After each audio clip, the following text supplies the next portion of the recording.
ብዙዎቻችን እንግዲህ ቁርአን አክትመናል። ሱረቱል ሪጃል የሚባል የለም 30 ጁዝ ውስጥ ሱረቱል ሪጃል የሚል የለም። የወንዶች አንቀጽ የሚባል የሚጠራ የለም። ሱረቱን ኒሳ ግን አለ፣ የሴቶች አንቀጽ ተብሎ የሚጠራ አለ።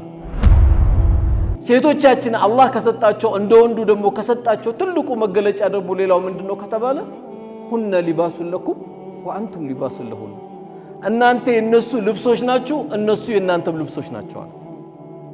ይሄ ምን ማለት ነው? ላጤ ማለት ልብስን ቢለብስም ራቁቱን የሚኖረው ማለት ነው። አላህ ሰብር ይስጣችሁ። እንግዲህ ለዚህ ነው እኮ አላህ ወለው በሰጠ አላሁ ሪዝቀን ሊኢባዲሂ ለበገዋል፣ የሰው ልጅ እንደው ርዝቄን ባዘንብለት አለ ጥጋቡ አይቻልም ማለት ጥጋቡ አይቻልም ማለት በቃ ደሃን ሁሉ ይረግጥ ነበር። ደሃን ሁሉ በመኪና ነው የሚገጨው። እዚህ ደሃ አልፈልግም እዚህ ሰፈር ደሃ በዛ ይላል። የባሏ አምባገነን ግን ጀነት እንደማያገኝ አወቀች። የቤተ መንግስት ኑሮ አልጣማት። የአባይ ውሃ በግቢዋ ላይ መዞሩ አልጣማት። ግሪን የሆኑ አስገራሚ አታክልቶች ግቢዋ ላይ መኖሩ አልጣማት። አስገራሚ ወታደሮች መኖራቱ አልጣማትም። ይቅርብኝ ከእንደዚህ አይነባላለች። ለምን? ታርጌቱ ጀነት ስለሆነ ሙእሚን። እቺ ሴት በጣም ጌቷን የምትፈራ ስለነበረች ከዚህ ከቤተ መንግስት ህይወት ሳይሆን የመረጠችው ምንድነው? ረቢ ብሊኒ ኢንደከ ቤተን ፊል ጀና ያለች። ጌታዬ ወይ አንተ ዘንድ ቤት ስራልኝ ያለች።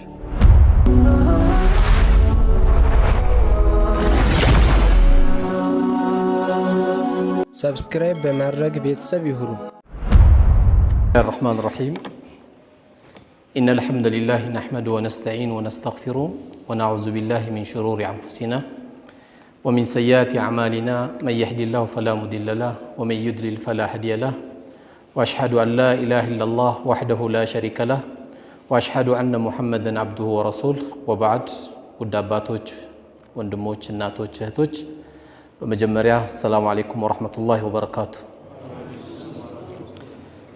እንግዲህ የዛሬው አርስቱን በራፍ ላይ እንዳያችሁት ወለይሰ ዘከሩ ከልኡንሳ ይላል። ይሄን ንግግር የተናገረችው የእናታችን መርየም ወይም ማርያም አላህ ሰላሙን ያወርድባትና የሷ እናት ነበረች። ማርያምን ወይም መርየምን ያረገዘችው እናት ምኞቷ የነበረው ወንድ ልጅ እንዲወለድላት ነበር። ነገር ግን የተወለደችው መርየም ስትሆን ወኢኒ ሰመይቱሃ መርየም ብላ እናትየው ስም አወጣችላት። በቃ እኔ መርየም ብያታለሁ ልጄን ብላ ስም አወጣችላት። እናትየው ግን የተናገረችው ወለይዘ ዘከሩ ከልኡንሳ፣ እንደው አላህ እንዲያገለግል ነበር የፈለኩት፣ ወደ ፈጣሪውን የሚያገለግል ባሪያ እንዲሆን ፈለኩኝ፣ ነገር ግን አልሆነልኝም ማለችና ወለይሰ ዘከሩ ከልኡንሳ አለች። ሴት ልጅ እንደ ወንድ ልጅ አይደለም ማለች። እንግዲህ ዛሬ ይሄን አርስት መነሻ ቢደረግም ዋናው ግን አርስቱ የሴቶቻችን ጸጋነት፣ ሴቶቻችን አላሁ ተዓላ ሱብሓነሁ ወተዓላ ከሰጡን ጸጋዎች መካከል ትልቁ ናቸው። ብዙዎቻችን እንግዲህ ቁርአን አክትመናል። ሱረቱል ሪጃል የሚባል የለም 30 ጁዝ ውስጥ ሱረቱል ሪጃል የሚል የለም። የወንዶች አንቀጽ የሚባል የሚጠራ የለም። ሱረቱን ኒሳ ግን አለ፣ የሴቶች አንቀጽ ተብሎ የሚጠራ አለ።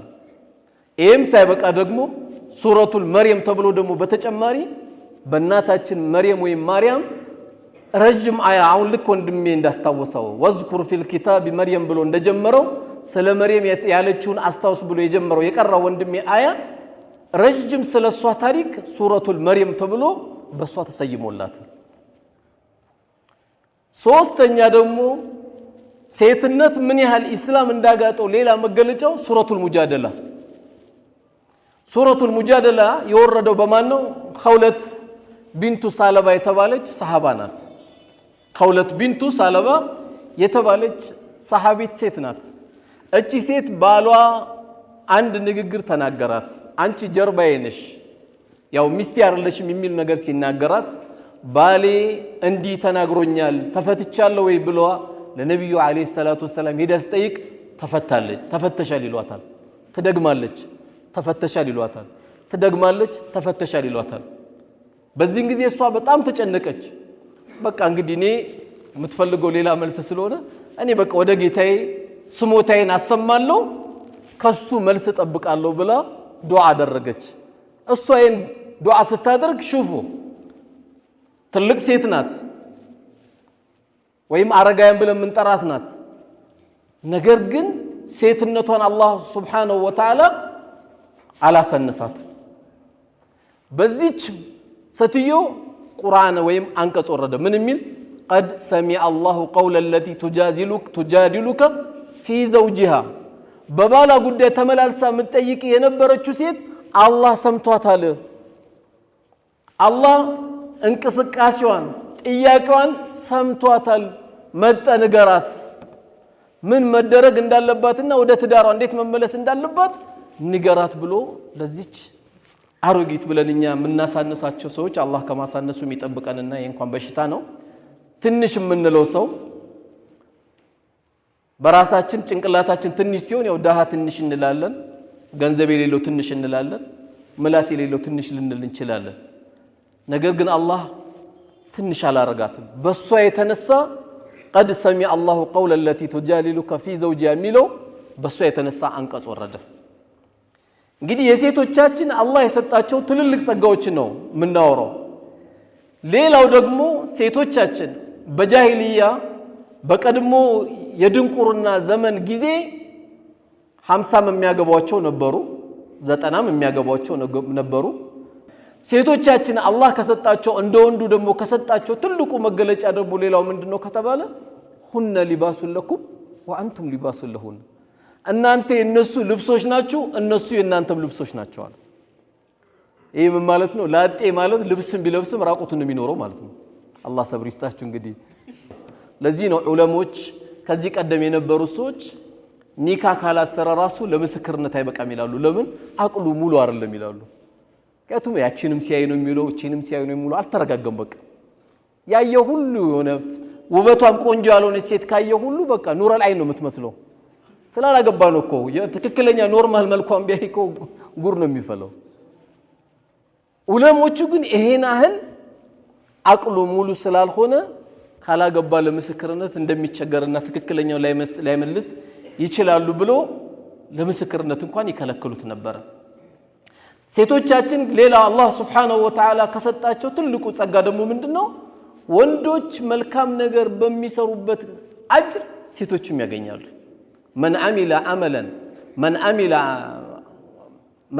عمل صالحا من ذكر أو أنثى وهو مؤمن فلنحيينه حياة طيبة መልካም የሰራ ወንድ መልካም የሰራ ሴት አላህ መልካም የሆነ ኑሮ በዱንያ ላይ እናኖራቸዋለን ወለነጅዚየነሁም አህሰኑ ማ ካኑ ያዕመሉን በሰሩት መልካም ስራ ደግሞ ነገው መልቂያማ ምን እናረጋቸዋለን እንመነዳቸዋለን ይላሉ ወንዶች የሰሩት መልካም ስራ ሴቶችም ያገኙታል ሌላው ሴት ልጅ በእስላም እንኳን ልትወርስ ይቀርና ትላንትና እንኳን ልትወርስ ይቀርና ሰውናት ሰው አይደለችም ነበር የተባለችው በድንቁርናው ዘመን እዚህ ደረጃ ነበር የሚያደርሷት የፈለገ ሰው በፈለገው ሰዓት ግንኙነት ያደርጋት ነበር ነገር ግን እስላም ከሰጣት ደግሞ ትልቁ ጸጋ ሴት ልጅ ያባቷን ውርስ እንድትወርስ ፈቀደላት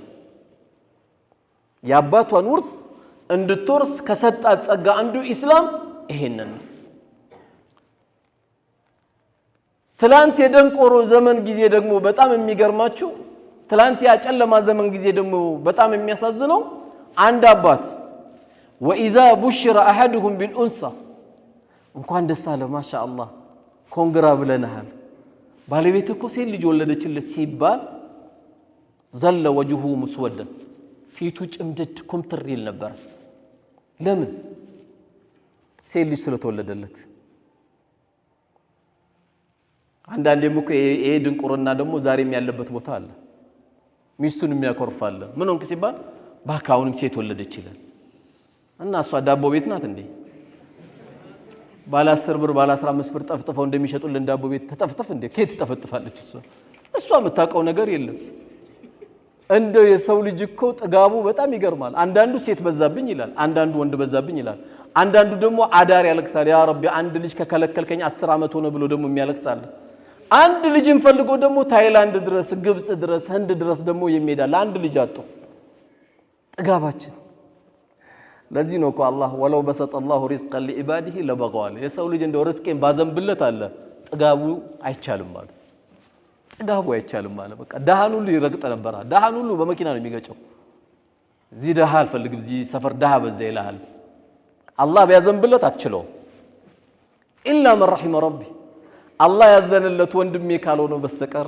አላህ ያዘነለት እህቴ ካልሆነች በስተቀር ርስቁን አላህ ሲያዘንብለት የሰው ልጅ አይቻል ለዚህ ነው አላህ ያዘብን እኮ ቢሰጠን ስለማንችል ለምን ከአላህ የበለጠ እውነተኛ ተናጋሪ ስለሌለ ትላንት ይሄ ነገር ሲነገረው ሁለት ነገር ነው የሚያስበው ባለቤቴ ሴት ወለደችው ሁለት ነገር ያስባል አንደኛ ልቅበራት ወይስ ልደብቃት ምን ብዬ ነው እኔ ሴት ልጅ ተወለደልኝ ተብሎ መንደር ላይ የሚወራልኝ ይላል አላህ ምን አለ አላ ሳአ ማ يحكمون ምን አይነት ፍርድ ነው የሚፈርዱት አለ ምን አይነት ውሳኔ ነው የሚወስኑት ሴት ልጅን አላህ ሰጥቷት ሴት የሌለበት ቤት ነው እንዴ እንደው እውነታው ስንኔ ሴት የሌለበት ቤት ነው ወይ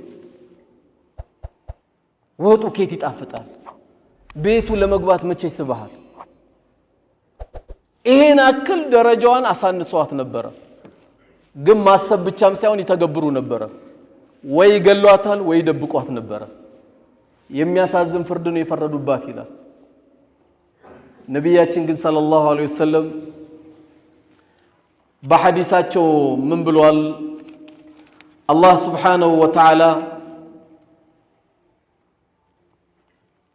ሶስት ሴቶችን የሰጠው ወይም ሁለት ሴቶችን የሰጠው ወይም ሁለት እህቶቹን የተንከባከበ በጥሩ ተርቢያ ያሳደገ ሰው አላህ ለዚህ ሰው ምን አዘጋጅቶለታል አሉ በእነሱ ምክንያት ጀነት የሚገባ ወይም የገባ ቢሆን እንጂ አሉ ሁለቱም ሰጠው ሶስትም ሰጠው የጀነት መግቢያ ጌጥናት ሴት ልጅ አንተ እስከመቼ ካንተ እጅ ወጥቶ እስክድራቸው ድረስ የዳርካቸው ቀን ስራን ጨርሰሃል ሴት ልጅ ማሳደግ ሴት ልጅ መወለድ ከማንም በላይ ለአባት ተጨናቂ ለቤተሰብ ተጨናቂ ለሁሉ ተጨናቂ ሴቶች ናቸው ወንድ እንደውም ትንሽ ጠንከር ይላል በእነዚህ ሁለቱ ሴቶች የተነሳ አላህ ጀነት ግባ ቢለው እንጂ አላህ ጀነት ቢያስገባው እንጂ ወይም አላህ ጀነት ይሄን ሰው ያስገባው ቢሆን እንጂ ሌላ አጅር የለውም ሁለቱም ሶስት እንግዲህ አላህ Subhanahu Wa Ta'ala ሴት የሌላችሁ የሐዲስ ያጓጓል አላህ ሴቱን ይስጣችሁ የዛሬው አዳርም አላህ መልካም ያርገላችሁ ከዛሬውና ቢጀምረው ሁሉም ነገር ሴቶቹ ከሌሉ ከዛሬ ይጀምራል ስራው ሰበብያ ይፈልገል ሰበቡም እናሙ አላህ ያድርገን ያለን ደሞ ሰዎች ተንከባክበው ማሳደግ ያስፈልጋል በዱንያ ላይ ትልልቅ ሴቶችን አላህ ጠራለን እነዚህ ትልልቅ ሴቶች ሁሉንም ማውራት በዚህ ሰዓት አይቻልም ሌሎቹ ነጥብ ስለሚያመልጡ ከነዚህ መካከል ሶስት ሴቶች አጠራ አድርጌ ለመንገር የመጀመሪያው የፊርዓውን ሚስት ናት እናታችን አሲያ ትባላለች ተዳሩን ገባችበት አመነችበት የባሏ አምባገነን ግን ጀነት እንደማያገኝ አወቀች የቤተ መንግስት ኑሮ አልጣማት የአባይ ውሃ በግቢዋ ላይ መዞሩ አልጣማት ግሪን የሆኑ አስገራሚ አታክልቶች ግቢዋ ላይ መኖሩ አልጣማት አስገራሚ ወታደሮች መኖራቱ አልጣማትም ይቅርብኝ ከእንደዚህ አይነባላለች ለምን ታርጌቱ ጀነት ስለሆነ ሙእሚን እቺ ሴት በጣም ጌቷን ምትፈራ ስለነበረች ከዚህ ከቤተ መንግስት ህይወት ሳይሆን የመረጠችው ምንድነው ረቢ ብሊኒ እንደከ ቤተን ፊል ጀናን ያለች ጌታዬ ወይ አንተ ዘንድ ቤት ስራልኝ ያለች ወነጂኒ ሚን ፊርዓውን ወዐመሊሂ እንዴ ያቀፍ የምተኛው ባሌ ከሱ ተንኮልም ጠብቀኝ ነው ያለች ወነጂኒ ሚን القوم الظالمين ከሱ ጋር ማብሮ ካሉ በደለኞች ባንተ ተጠበቃለሁ ነበር ያለች ምን ፈልጋ ጀነት ነው ሁለተኛዋ ሴት ደግሞ እናታችን መርየም ናት ወይም ማርያም ናት አላህ ሰላሙን ያወርድባትና ምርጥ ሴት እኔ በጣም የሚገርመኝ ሙስሊም ሴት መሆኑ የሌላ እምነት ተከታይ ማርያምን በደንብ ማወቅ አለባቸው። አንድ ቀን ሚስከርት ለብሳ አታውቅም። አንድ ቀን ማርያም ሱሪ ለብሳ አታውቅም። አንድ ቀን ደረቷን ከፍታ አታውቅም። ስትናገር አሁን ሲቀራ ከሰማችሁ ወለም የምሰስኒ በሸር ነው ያለችው። አንቺ መርየም አንቺ አረገሽ ብሎ ወረኞች መጥቶ ሲመጣ አረኛ አንድ ወንድ እንዲህ ያልነካኝ ሲሆን ጌታዬ እንዴት አረግዛለሁ እንዴት እሶናለሁ ብላ ተጨነቀች። ጥቡቅ የሆነ ሴት ብታረግዝ ዝም ብላ ያስደነግጣል። በጣም ደንግጣለች መርየም። አንድ ወንድ ነክቶኝ ያልነበርኩ ሴት ነኝ እኮ እያለች ነው ያለችው። መውደድ ማለት በምላስ አይደለም። በተለይ የኛ ሀገር የትኛውም እምነት መርየምን አለይሂ ሰላም ወይ ማርያምን ይወዳታል። መውደድ ማለት ግን ምንድነው ከተባለ በተግባር ሆኖ መገኘት ነው። ተግባር ላይ ያለ ነው ሲባል በጣም ከባድ ነው።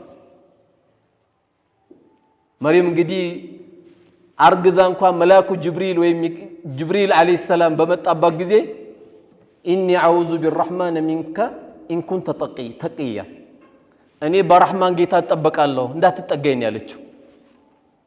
እሱ ሊያበሽራት ነው የመጣው ግን እንዳትጠጋኝ ያለችው። እንግዲህ ያስጨነቃት እናታችን መርየም ወይ ማርያም አላህ ሰላሙን ያወርድባትና ያስጨነቃት ያለ አባት የተወለደ የተረገዘ ልጅ አለ። በዚህ ልጅ ጉዳይ ምን መልስ እንደምትሰጥ በጣም ግራ ተጋብታለች። ነገር ግን አላህ ምንም አላላትም። ምንድነው መልስ ጫላት? ያ መርየም አና ለኪ ሀዛ አንቺ መርየም ወይ ምንድነው ያረገሽው ባክሽ? ያ ኡኽታ ሃሩን ማ ካነ አቡኪ امرأ سوء وما كانت امك بغية። በጣም ከባድ ንግግር ነው የተናገሩት። አባትሽም መጥፎ አልነበረም እናትሽም ደግሞ ዝሙተኛ አልነበረችም። ቃሉ አይከብድም? በጣም ተጨነቀች። እንዲህ መጥቶ ሲሉሽ ምን በያሏት? አላህ ምን በያላት? فاشارت اليه ወደ ህፃኑ አመላክች አላት። ወደ ማን? ወደ ኢየሱስ ወይም ወደ ኢሳ አለይሂ ሰላም ወደ እሱ አመላክች። ለምን? የሷም ክብር መጠበቅ ስላለበት ታዲያ ባንቀልባ ያለ ህፃን ልጅ እንዴት አናግሪ ትይናለሽ ብለው ሲሏት ምንም አላለችም ብላ ወደ ልጁ ብቻ ነው የምታመላክተው። ከዛ ምን አለ ኢየሱስ አለይሂ ሰላም ወይም ኢሳ ኢኒ አብዱላህ አለ እኔ የአላህ ባሪያ ነኝ። አታኒ الكتاب መጽሐፍ ሰጥቶኛል። ወጀዐለኒ ነብያ ነብይም አድርጎኛል። ወጀዐለኒ ሙባረከን አይነማ ኩንቱ የትም ብሆን ደግሞ የተባረኩ አድርጎኛል። ወአውሳኒ ቢሰላቲ ወዘካት አይገርም? እንድሰግድም አዞኛል፣ ዘካም እንዳወጣ አዞኛል አለ። እንዲህ ተናግሮ ለናቴም ታዛዥ እንደሆን አላህ አዞኛል አለ። ማን? ኢየሱስ አለይሂ ሰላም ወይም ኢሳ ነብይነቱን አረጋገጠ። መጽሐፍ እንደተሰጠው አረጋገጠ። ቤቱም ቦታ የተባረከ እንደሆነ አረጋገጠ። ሰላት መስገድ እንዳለበት አረጋገጠ። ዘካ ማውጣት እንዳለበት አረጋገጠ። ይህን ንግግር ኢሳ አለይሂ ሰላም ተናገረ፣ በልጅነቱ ተናገረ። ማን ከወሬ ዳነ? መርየም ዳነች። አላህ ክብሯን ጠበቀላት። አላህም ደግሞ ድንገት እዚች ጋር ቆም ማለት ይፈልጋልና በህፃንነቱ የተናገረው ኢሳ በኢሳ አፈጣጠር ደግሞ እኛ እንዳንገረም አላህ ምን አለ?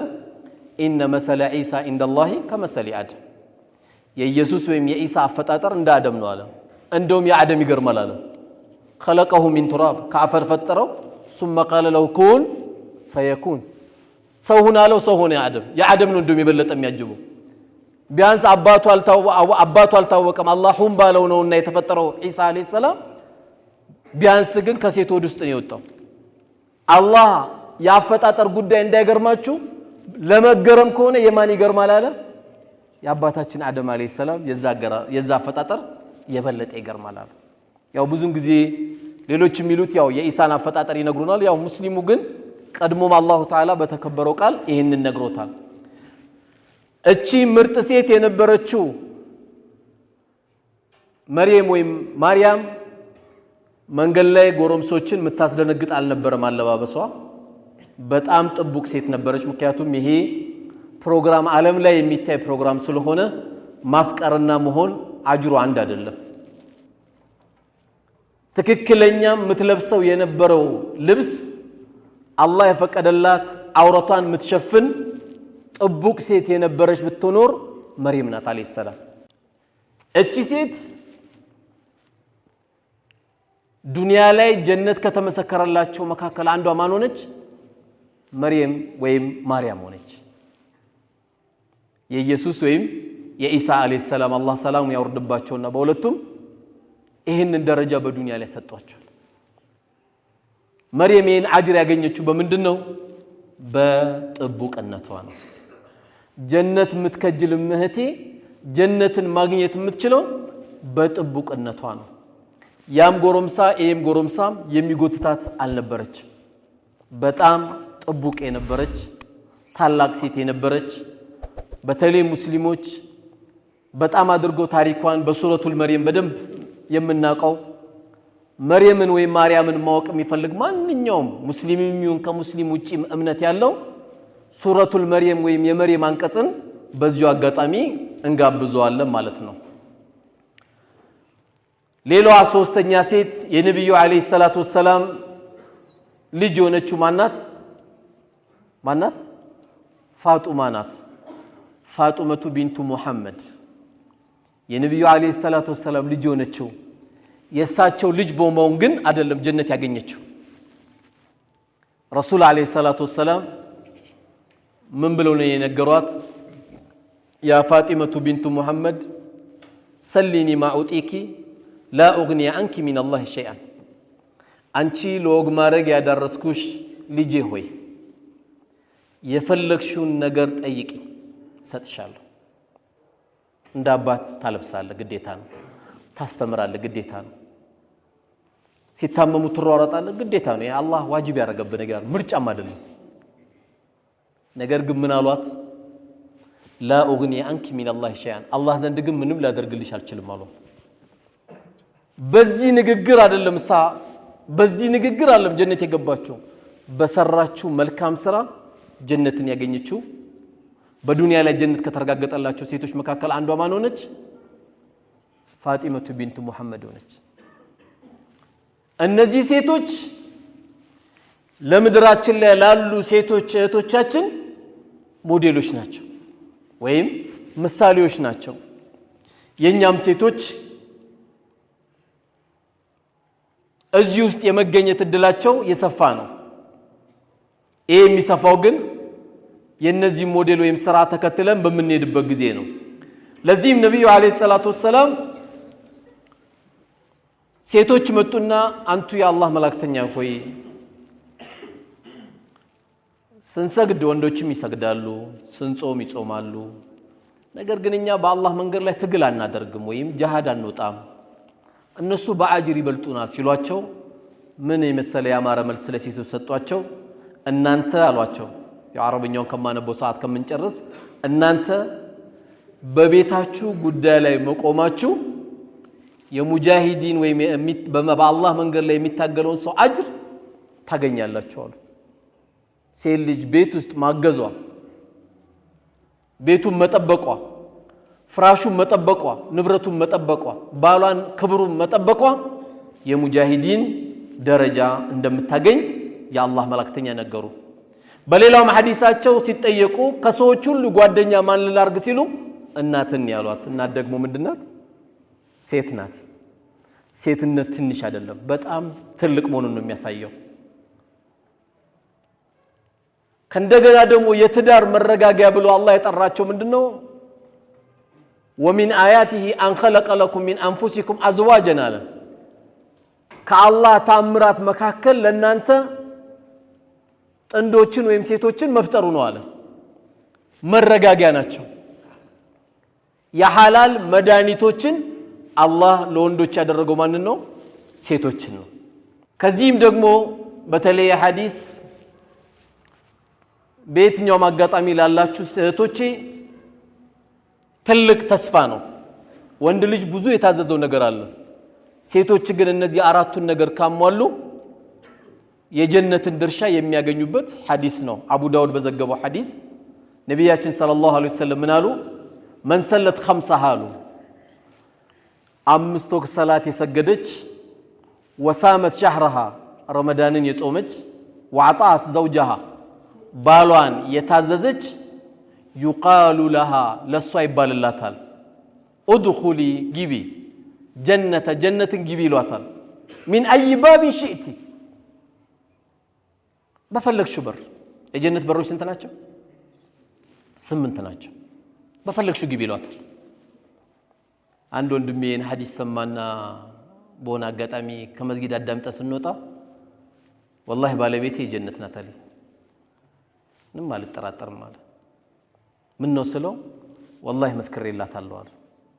እናቴ ናት እሷ አለ። በቃ መስክሬላታለሁ አለ። ቀድማይ ሞታለች። ቀድሜ በሞት ኖሮ አላቅም አለ። አሁን ግን ቀድማይ ሞታለች። ወላሂ መስክሬላታለሁ አለ። እናት ሳትበላ አትወጣም። ልብስኔ ሸሚዝ ለብሰ አትወጣም። የእናት ጉዳይ ነው ትለኛለች አለ። አሁን ብዙም ጊዜ የዚህ አይነት መልካም ነገሮች ሲወራ በዚህ ዘመን ፉገራ ይመስላል አይደል? ታዲያ እንዴት ነው ሴቶቹ ጀነት የሚገቡት? የባሏ ጉዳይ ካለ አንዳንድ ትንሽ ወጣ ያሉ ሴቶች አይጠፉም፣ ሁሉም ግን አይደለም። እኔ በቃ ላበላ ነው ላጠጣ ነው እንዴ ሸሚዙን ልከታተል ነው ምናምን ይሉ እና ለምን መጣሽ እና በምን በኩል ነው ጀነት የምትገባው? አንዴ ደንብ እያባረረው፣ አንዴ ሀገር ውስጥ ግቢ ቂብላ እያዞረው፣ አንዴ በራካፋ አካባቢ ሱቁ ጋር ችግር እየፈጠሩበት ይሄ ሁሉ መከራውን አሳልፎ የመጣ ባል እና በምን በኩል ነው ጀነት የምትገቢ? እኔ በቃ ለዚህ ብቻ ነው ማብላት ማጠጣት ማልበስ እና ምንድን ነው የፈለግሽው? አላህ በማብላት በማጠጣት በመከደምሽ ፍራሽ በመጠበቅሽ ጀነት የምታገኝ ከሆነ ከዚህ በለጠ ላንቺ መታደል አለ እንዴ? የለም እኮ።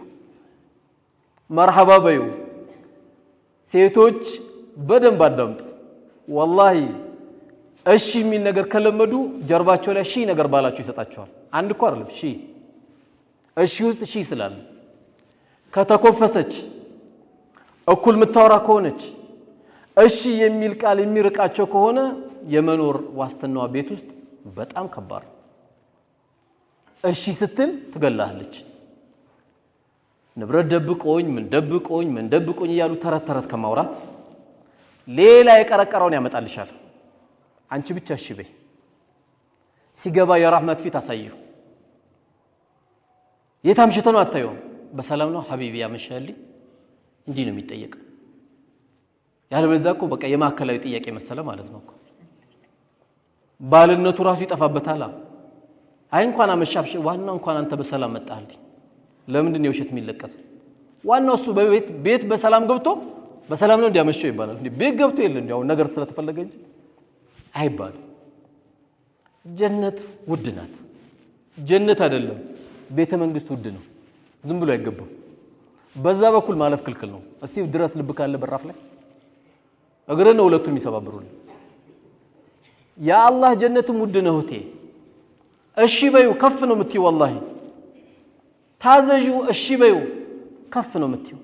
ለዚህ ነው ዑለማዎች ሴቶችን ሲመክሩ 6 ነገሮችን ተጠንቀቁ ይላሉ። ሴቶችን አጠር ለማድረግ የመጀመሪያው ስሞታ ማብዛት። ስሞታ እንዳታበጂ። ብዙ ሰዎች ስሞታ ስታበጂላቸው ምን ይላሉ መጨረሻ?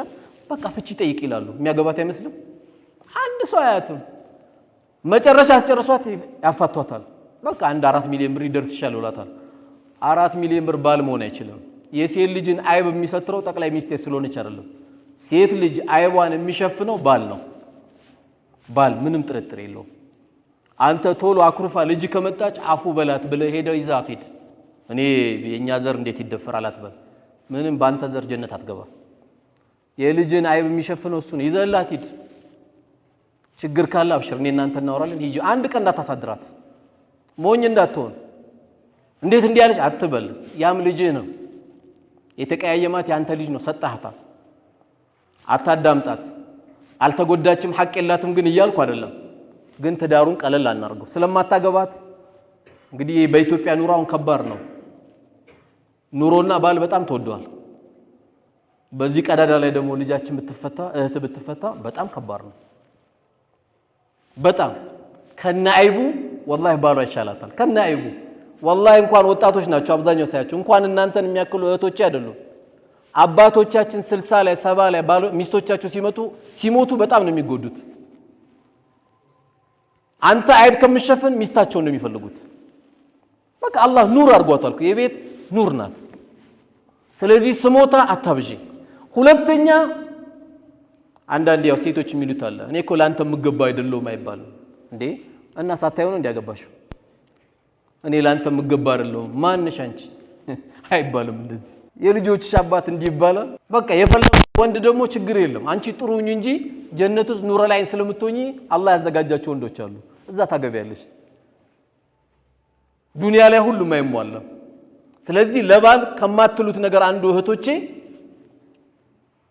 እኔ ላንተ ምገባ ሰው አልነበርኩም እንደው አላህ ጥሎኝ እንጂ እዚህ የመጣሁት አይደለም ዝም በይ አይተሽው ተነጋግረሽ ነው የመጣሽው እንዲህ አይባልም ሶስተኛ ዑለሞቹ ሴቶቹ እንዳያነሱት የሚፈልጉት ምንድነው ያየችው ነገር ሁሉ መጠየቅ ይሄም ይምጣ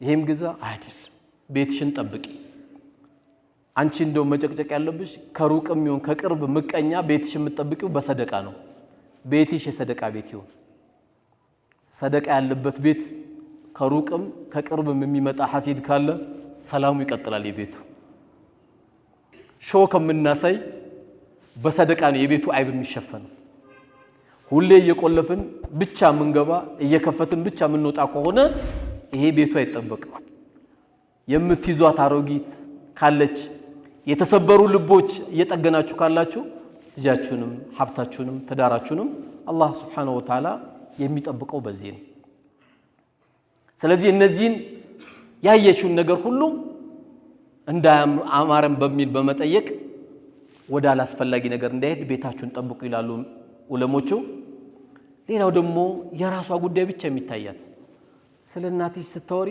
ስለናቱ ማውሪ አንዳንድ እህቶችም ይሉታሉ ከኔ በለጠ ማን አለ እኔ እኮ ለዚህ ቤት አንደኛ ነኝ የሚሉአሉ አትሆኝም ሁለተኛ ነሽ አንደኛ እናቱ ናቸው አላህ ነው ያረጋው አይደለም የዚህ ቤት አንደኛ የሱ አንደኛ እናቱ ናቸው እንጂ አንቺ አይደለሽም አንቺ ሁለተኛ ነሽ ለምን ነገ ደግሞ አንቺ አንደኛ ነሽ በልጆችሽ ደግሞ አንቺ አንደኛ ነሽ እኔ ነኝ የምቀድመው ብላ ስለናቷ ስለአባቷ እየተጨነቀች ስለናቱ ስለአባቱ ማትጨነቅ ከሆነ እቴ ተሳስታለች የሱ እናትም ያንቺ እናት ናቸው የሱ አባትም ሄደሽ ተሰሚያቸው የለ እንዴ ሐጂ ነብይ እኮ አይደለም ተዘይሪያቸው የለም አባትሽ ስለሆነ ነው ከኔ በለጠ አንደኛ እዚህ ቤት ማንንም የለም እንዳትዪ አንቺ ሁለተኛ ነሽ አንደኛ የምትሆኙ እናትና አባቱ ከሞቱ ወይም አንቺ ደግሞ ነገ ልጆችሽን ሰደሪ ነው አላህ ያልሰጠሽን ካልተሰጠኝ አትበይ ይሄንን በጣም ጥንቃቄ ያስፈልጋል አምስተኛ ዑለሞች ሴቶቹ ከመጠንቀቅ ካለባቸው ነገሮች ምላሳቸው ማርዘም የለባቸው ምላስ ማርዘም ምንድነው እዛ ጋር ማስቀመጥ ማለት ነው በዛም በዚህም ነገር መያዝ በቃ አልহামዱሊላህ የሚባል ነገር አለማሰማት ምላስን ዝም ብሎ ማብዛት ቤታችንን ከሚያበላሹት ነገር ነው አንዳንዴ ያው ሙእሚን ይባላል ምላሱ ያለው ጀርባው ላይ ነው ይባላል ወይም ከኋላ ነው ይባላል ምን ማለት ነው አስቦ ስለሚናገር ነው ምላስ እዚህ ጋር እንደተቀመጠው ዝም ብለ መዘረጋ ከሆነ በጣም ሰው ተሰብርና እንዴት ተመልሷል ወጥቷላ ሙእሚን ግን ከኋላ ነው ምላሱ ከተባለ ያስብና ይናገራል ድንገት ሰው ጎዳ ይሆን በዚህ ንግግሬ ይሄን ቤት አበላሽው ይሆን ብሎ በጣም ይጨነቃል ስለዚህ እህቶች መጠንቀቅ ካለባቸው ምላሳቸው በጣም አድርገው ጥቡቅ ሊሆን ይገባቸው በቃ በአላህና በመጨረሻ ቀን ያመነ فليقل خيرا አው ሊስሙት ወይ መልካም ንግግር ይናገር ወይም ዝም ይበል አሉ በጣም የሚያጅቡ አሉ ቤታቸው ገብተ በልተ ያልጠገብክ የሚመስላቸው ደግሞ አስገራሚ ዱንያ ላይ ያሉ እንደዚህ አይነት ሴቶች የምትላቸው والله ብዙ አሉ የባሏ እናት ሲመጡ እዚህ ላይ የምታስቀምጣቸው አለች ያው ዛሬ በጣም አስቸጋሪ ነው አላህ ግን ያዘንላቸው አሁንም አሉ ለዚህ ለቆሸሸሽ ዱንያ እናቱ ስለመጡ ወይም አባቱ ስለመጡ በቃላት መስብራቸው ከሆነ እንዴት ይቆያል ይተዳል ሰው እናቱን ያኮርፋል ይሄን የመሰለ ልጅ የሰጠችሽ እናት ነው የምታኮርፊያት ይሄን የመሰለ አባት ነው የምታኮርፊው ይሄን የመሰለ ልጅ የሰጠሽ እኮ አባት ነው ከሱ ጀርባ የተገኘ ልጅ ነው ልጅ በእነዚህ ላይ በተለይ ጥንቃቄ ያስፈልጋል አባት ለምንድን ነው የማይመጡት የታረደው በግነሱ ካልቀመሱ ማን ያልቀምስ والله ለነሱ ማጥሩ ካልሆንክ ለኔ ጥሩ አትሆን ብለሽ ስቲ የበለጠ እዚህ ላይ ያረግሻል ቼቼ ነው የሚያረግሽ والله ካንቺ የበለጠ ከፍ ያለ ሰው ማንንም የለም ሴቶች አራዳ ሆኖ አራድነት ያለን ኮስሞቲክስ በመግዛት አይገኝም እሱ አይደለም እንዳይመስላችሁ አራዳ መሆን ያለባችሁ ባሎቻችሁ በመላስ ወንድ ልጅ والله ጅል ነው ሞኛቱ ነው ወንድ ልጅ በፍቅር ማሸነፍ ከቻላችሁ ታንበረከኩታላችሁ ታንበረከኩት والله ይንበረከካል በልህ ከመጣችሁበት በቲቪት ከመጣችሁበት ቤታችሁን ታበላሻላችሁ ያው ዛሬ እዚህ ጋር ያላችሁ ሁሉ ልጆቻችሁም ይሄን ነው መምከር ያለባችሁ ለምንድን ነው የማይገዛው ባል እሷ በፍቅር ከመጣች والله ምንም ይገዛላታል ምንም እየገዙ ያሉ ወንድሞች አሉ ለምን ቤታቸው በሚስታቸው ሰላም ስላገኙ ስድስተኛው ስጦታ ሰጣ የምትመጻደቅ ደሞ አለች አላህ ከእንደዚህ አይነት ሴቶችም አላህ ይጠብቀን እኔ እንዲያርገል የሚሉአሉ እኔ እንዲያርገል የሚሉአሉ ይሄ ያው ሴቶቻችን ወይ እህቶቻችን በተቻለ መጠን ልንጠነቀቃቸው የሚገባው ነገር ነው ስለዚህ ሴቶቻችን በልጣታችን በተግባር የምናሳይበት ትልቁ አጋጣሚ እነዚህ ስድስቱ የተጠቀሱት ባህሪዎች ዑለሞቹም ያመጡት ያን ከላይ የተጠቀስናቸው አራቱን ነገሮች ባልን በመታዘዝ መልስ ባለመስጠት መርሐባ በማለት እንደውም አሁን በዚህ ዘመን ዩቲዩብ አለ ዋትስአፕ አለ ቴሌግራም አለ ቴሌቪዥን አለ ምን ይላል እናቶቻችን እኮ ፊታቸው ደምቶ አባታችን መቷቸው አላህ ይርሐሙ አባቶቻችን መቷቸው ምንን ሹሚ ስትባልኮ በሩ መተኝ ነው ሱብሃንአላህ ግን የሚገርመው አሊፍን አያውቁም እናቶች አሊፍ የኔና ያንተ እና ታሪክ ቁጭ ብለው ብነግራቸው ያሳለፉትና ለአባታችን ያላቸው ኢህቲራም ሰጣዩ የባል ሐቅ የሚባል ኪታብ ቀርቶ አይደለም ቀርቶ ነው እንዴ አይደለም ባል ሰርጋቸውን አይደለም የሚያስቀድሙት ባሌ የዛሬው ሰርግ ቤዲ ከፋው ላይ ከፋው ቤቱ ባዶ ይሆንበታል ያውንበት ልክ አንድ ወንድሜ አንድ ትልቅ ሰው በርግጥ ጎልማሳ ነው በጣም ቆንጆና ለሰርግ ስትሄድ አያትና እንዴ አላት እንዴ ኮላ አይተሻላቀም ማለት እኔ ወላሂ እንደዚህ አይተሻላቀም ምን ሆነሽ ነው አላት ይሄ መሆን ያለበት እኮ እሱ ጋር ነው ለሰርግ ቤት የወጣው ፍጆታ እዛ ቦታ አይደለም እኮ ይሄን ጌጥ ማሳየት ያለበት ይሄን ጌጥ ማሳየት ያለበት ለዚህ ለባሏ ነው والله እንዲሆነሽ እኮ ነው አይተሻላቀም ማለት እንደውም ምን አላት መጨረሻ ሲያስቃት እንዲሆነሽ ካሁን በኋላ ባገኝሽ አትንቀሳቀሽም ከዚህ ቤት ብሏታል ያው እንዳይጠልፉበት ነው ስለዚህ ሴቶቻችን ትልቁ ልናሰምር የሚገባው ነገር ባልን መታዘዝ ከምንም በላይ አላህ በሚያስቆጣው መልኩ ባላችሁ ካላዘዛችሁ መታዘዝ አለባችሁ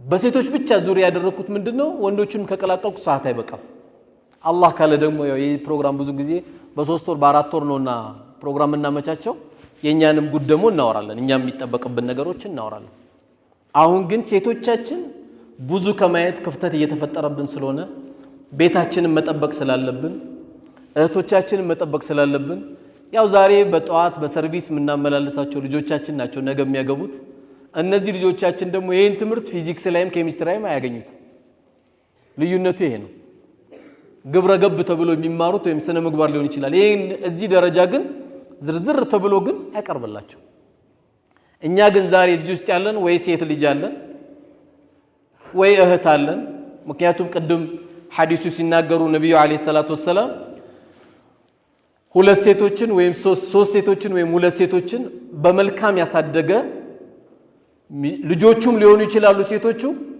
ወይም እህቶቹ ሊሆኑ ይችላሉ ምንም የሚያገኘው ምንዳ የለም ጀነት ግባ ቢባል እንጂ ነው የተባለው በእህት ላይም መስራት ልክ በየቲሞች ምን ተብሎ ተነግሯል ሐዲሱ አና ወካፊሉ اليتيم كحتين في الجنه እንዳሉት ነብዩ አለይሂ ሰላቱ ወሰለም እኔና የቲምን የተንከባከበ ሰው ደረጃችን እንደዚህ ነው እንዳሉት የግድ የቲም ያጎት ልጅ ሊሆን አይገባም የወንድም ልጅ ሊሆን አይገባም በየትኛው አጋጣሚ የቲምን የተንከባከበ ሰው ደረጃው ምንድነው የሚሆነው ይሄን የሚያክል ቅርበታችን ይኔና የሱ ከረሱል ጋር ያለ ደረጃ ይሄን አክል በሌላ አባባል ምንድነው የኔ ጎረቤት ነው ያሉት ልክ እንደዛው ካንተ አንጀት ያልወጣችም ልጅ ብትሆን ድንገት አባቷ ቢሞትባት ወገን ከሌላት ሁለት ሴቶችን መንከባከብ ለዚህ ደረጃ ያበቃል እንጂ ልክ ማህበረሰቡ ላይ እንደሚፈጠረው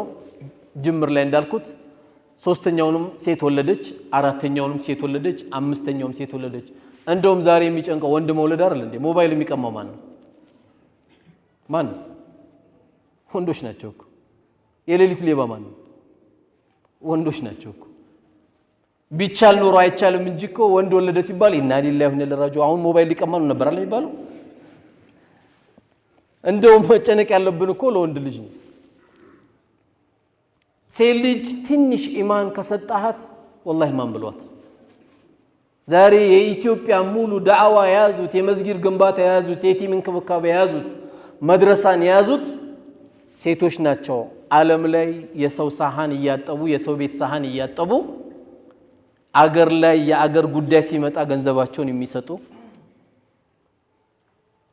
ለየቲሞች ሲባል የቲሞችን ከፋላው ስፖንሰር የሚያደርጉ በእያንዳንዱ መልካም ስራ ላይ የሚሳተፉ ሴቶቻችን ናቸው እንጂ ይሄ ብጥበጣ ካልፈለቅም በስተቀር ዋናው አንተ ሚስት ሴት ወለደች ወንድ ወለደች አይደለም ልትጨነቅ የሚገባው አፍያ ያለው ልጅ አላህ ከሰጠ አልহামዱሊላህ ከዚህ የበለጠ ስኬት የለም ኦቲዝም የወለዱ እነዚህ ራሳቸው የማይበሉ ሲሸኑ የማያውቁ ስንት የምታሳድግ ደግሞ እናት አለች አላህ ሴት ሰጥቶት ሴት ጨመረብኝ ይላል አልহামዱሊላህ አላህ ሊያከብር ነው ሰባት ሴት አለ ካርል እንዴ ለሰባቱ ሽማግሌ ሊመጣ ነው አላህ አምባሳደር አደረገ ወንበር ላይ ቁጭ ብለህ አትቀበልም ሽማግሌ ምን አጣላ እሷ ምን አደረገች ደግሞ ስታስበው አላህ ሰጥቷል እነዚህ ልጆችን በጥሩ ማሳደግ ከዚህ ውጪ ለሚሰጠን ነገር ሁሉ አላህ Subhanahu Wa Ta'ala ካለ መሰገንን ለኢን ሸከርቱም ለአዚደነኩም ወለኢን ከፈርቱም ኢነ አዛቢ ለሸዲድ ነው ያለው አላህ ካመሰገናችሁን ጨምርላችኋለሁ አንተ ወንድ ተወለደ ሴት አይደለም የተሰጠ ልጅ ሳሊ ተቀይ የሚሆን ልጅ እስከሆነ ድረስ ገና ከባለቤት ሆድ ውስጥ እንደወጣ አዛን አሰማው የዛን ጊዜ በአዛን የተቀበልከው ልጅ ኢንሻአላህ መጥፎ ነገር ላይ አትወርቅብህም መጥፎ ነገር ላይ አውርቅብህ ይሄን ነው ማድረግ ያለብን ስለዚህ እህቶቼ በትዳራችሁ ቤታችሁን ጠብቁ ስትጠብቁ በሰደቃ ጠብቁት በዚያራ ጠብቁ ሁሌ ብቻኛ ተቃቅፈን መተኛት ህይወት እንዳይመስል አብረሽ ከባልሽ ጋር እናቱ ቤት አብረሽ ከባልሽ ጋር አባቱ ቤት እናትሽ ቤት አባትሽ ቤት እየዳችሁ ዱንያ እንደዚህ እንጨርሰ መሄዳለብ ኢስላም ቆልፎ አይኖርም ኢስላም ለራሴ ብቻ አይደለም በሁሉም ነገር ላይ ማንነታችን ሜዳ ላይ ማሳየት አለብን እንግዲህ ከሁለት ሰው ምልክት እየተደረገልን ነው አላህ Subhanahu Wa Ta'ala እህቶቻችንም አላህ ይጠብቅልን አገራችንም አላህ ሰላም አላህ ያድርግልን በመልካም ስራ ከሚወሱት ቤተሰቦች አላህ ያርግልን ቁጭ ያሉ ቤተሰብ ውስጥ ቁጭ ያሉ አላህ ብቻ የሚያቃቸው ትዳር ፈልገው ትዳር አለ ያሉት እህቶቻችን ሁሉ አላህ ይዘንላቸው አላህ ትዳሩን ይስጣቸው እንደው ሁኔታው ቢመቻችልኝ ደግሞ እንደው አገባ ነበር ብሎ ብዙ ወንድ ግራ ገብቶታል እንደው እስቲ ነይቱ ወንድሞች እኔ ወንዶችን አጋባለሁ ብላችሁ አንዳንዴ ዛሬ ካለብን ችግር አንፃር የ25 ሚሊዮን ብር መስጊድ ከመንሰራ የ5 ሚሊዮን ብር መስጊድ ሰርተን 20 ሚሊዮን ብር ወጣቶችን ደግሞ ስራ ብናስጀምርበት ሌላ አስገራሚ በ50 ሚሊዮን ብር እነዚህ ልጆች ደግሞ መስጊድ ይሰራሉ አሁን ሰው ማዳን አሁን የሰው ግንባታ ነው የሚያስፈልገው ወቅቱ እንግዲህ አላቅም መስጊድ ልነይቱ የፈለጋችሁ ወንድሞች ቀጥሉ ችግር የለም በአብዛኛው ግን አሁን ያገራችን ትልቁ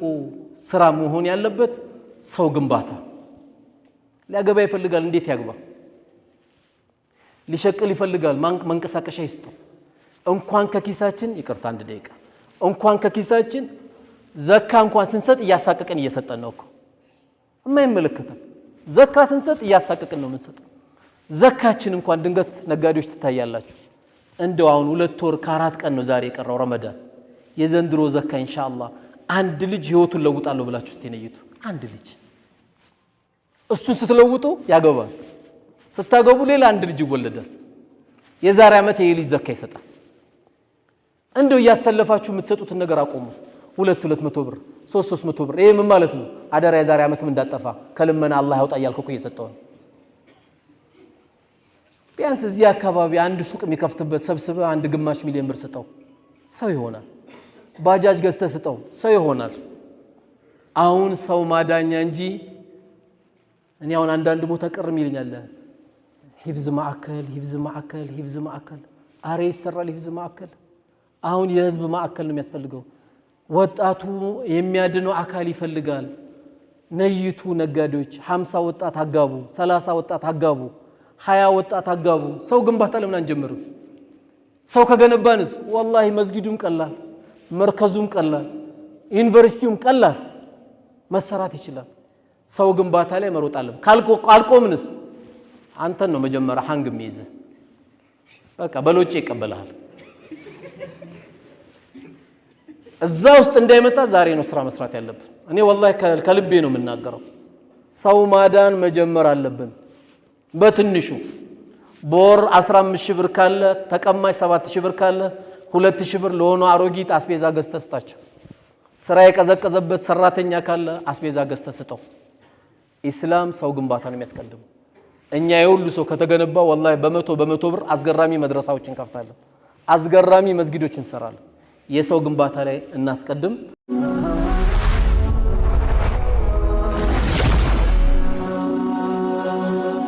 ሰብስክራይብ በማድረግ ቤተሰብ ይሁኑ